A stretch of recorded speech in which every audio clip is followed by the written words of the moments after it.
পাথরের রাজ্য কিংবা পাথরের জন্য বিখ্যাত সিলেট জাফলং।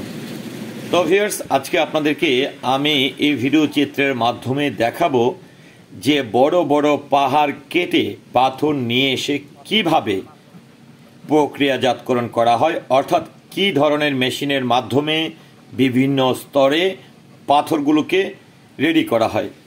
তো আমি সেটি দেখাতেই আপনাদেরকে এই মুহূর্তে যে ক্র্যাশারের মেশিনটির কাছে নিয়ে এসেছি কিংবা পাথর ভাঙার জায়গাটিতে নিয়ে এসেছি, সেটি হচ্ছে, যদি একটু বলতে চাই, সিলেট থেকে জাফলং যাওয়ার পথে কিংবা জিরো পয়েন্টের সন্নিকটেই এই ক্রেশার মেশিনটি বসানো হয়েছে। তো আমি যে পাশটি দিয়ে হেঁটে যাচ্ছি, আপনারা নিশ্চয়ই দেখতে পাচ্ছেন যে অনেক বড় বড় পাথরগুলো কেটে এনে কিন্তু এখানে রাখা হয়েছে। তো এই পাথরগুলোকেও কিন্তু বিভিন্ন স্তরে ভেঙে রেডি করা হবে এবং কাজের উপযোগী করা হবে। তো এখানে আমরা দেখতে পাচ্ছি যে বেশ কয়েকজন শ্রমিক এই ক্রাশারে কাজ করছে। বিশেষ করে আমার চোখে পড়েছে নারী শ্রমিকের সংখ্যা বেশি। আর এখানে নারী শ্রমিক যে পাথরগুলোকে রেডি করছে, পাথরগুলোতে অনেকটা দেখতে পাচ্ছি যে পাথর পাশাপাশি একটু বালি টাইপের পাথর, মানে বড় বড় পাথরের সঙ্গে বালি রয়েছে। তো এটাকেও কিন্তু প্রক্রিয়াজাতকরণ করা হয়।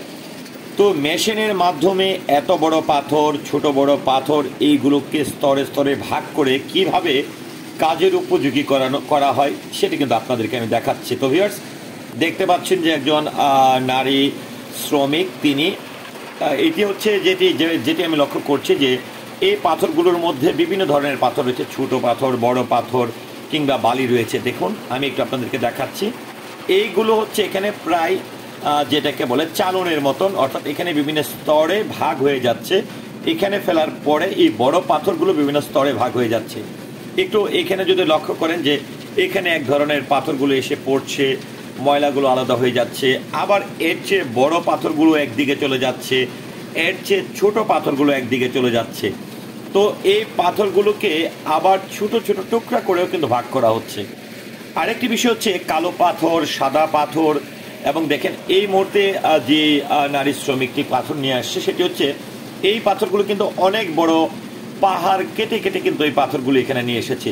তো এই এত শক্তিশালী, এত শক্ত পাথরও কিন্তু এই ক্রাশার মেশিন ভেঙে ফেলবে এবং ভেঙে এটাকে বিভিন্ন স্তরে এই মেশিনের মাধ্যমে ভাগ করে ফেলবে।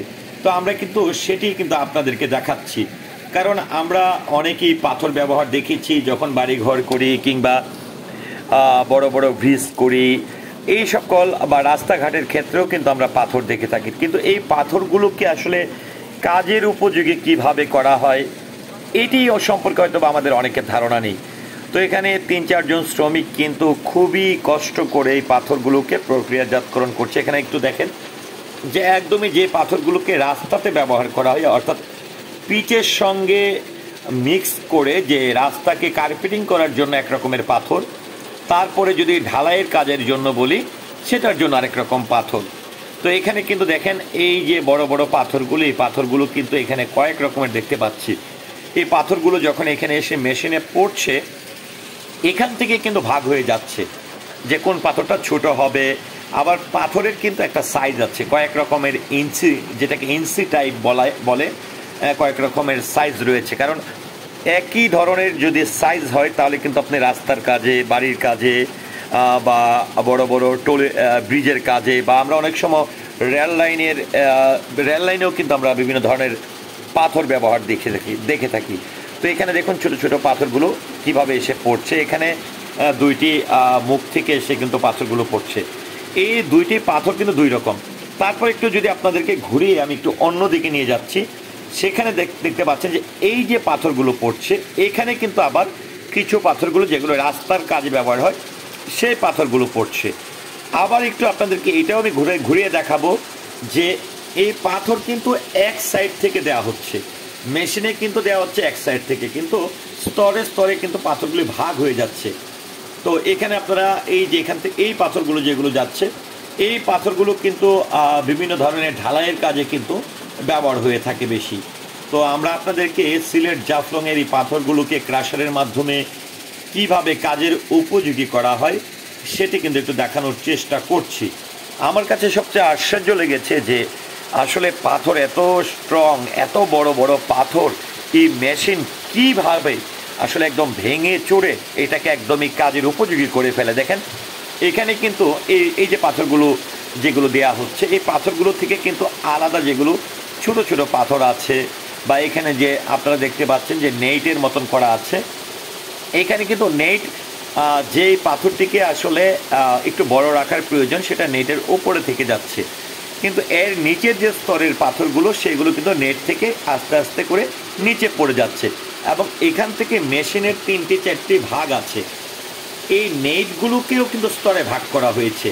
এই নেট যেরকমটা এখন ওপরে যেটি দেখছেন সেটি একটু বড় টাইপের, তারপরেরটা হচ্ছে একটু ছোট টাইপের, তারপরেরটা এক টাইপের, এরপরেরটা একদমই মিনি টাইপের। অর্থাৎ 3-4টি রকম স্তরে কিন্তু এই পাথরগুলোকে আলাদা করা হয়ে থাকে। তো ভিউয়ার্স, আপনারা এর আগে হয়তোবা কেউ দেখেছেন, কেউ দেখেননি, যে কারণে আমার মনে হয়েছে যেহেতু আমি ঘুরতে গেছি, আর বরাবরই সিলেটের পাথর কিন্তু অনেক বিখ্যাত, আর এবং সিলেটের এই পাথরগুলি কিন্তু সারা দেশের বিভিন্ন জায়গায় বিভিন্ন প্রান্তে কিন্তু ছড়িয়ে ছিটিয়ে যায়। তো সেই পাথরগুলোকে আসলে কতটা কষ্ট করে এই ক্রেশার মেশিনের মাধ্যমে এখানকার শ্রমিকরা এগুলোকে কাজের উপযোগী করে, সেটি নিয়ে আসলে আমার মূল ভিডিও চিত্রটি। তো আমি আসলে কথা বাড়াতে চাই না, আমি অনেক বলেছি। তো চলুন ভিউয়ার্স, এখানে 10 মিনিট 56 সেকেন্ডের আমার এই ভিডিওটি।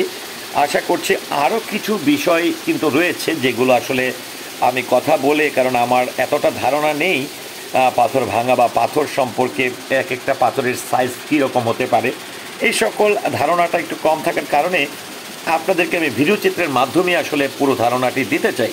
তো চলুন এই ভিডিও চিত্রের মাধ্যমে ক্র্যাশার মেশিনের মাধ্যমে বড় বড় পাথরগুলোকে কিভাবে বিভিন্ন স্তরে ভাগ করে ভাঙা হয় সেই চিত্রটি দেখে নেই। আর আমি বিদায় নেওয়ার আগে অবশ্যই অনুরোধ করব, আমার 10 মিনিট 56 সেকেন্ডের এই ভিডিওটি অবশ্যই পুরো ভিডিওটি আপনারা দেখবেন। আর যদি আমার ভিডিওটি ভালো লাগে অবশ্যই ভিডিওটি শেয়ার করবেন, কিংবা ভিডিওটি সম্পর্কে যদি আপনাদের কোনো মতামত থাকে সেটিও আশা করছি কমেন্টের মাধ্যমে জানাবেন। তো ভিউয়ার্স, চলুন দেখে নেই এক নজরে পুরো ভিডিওটি।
কেন রোজ দেখাও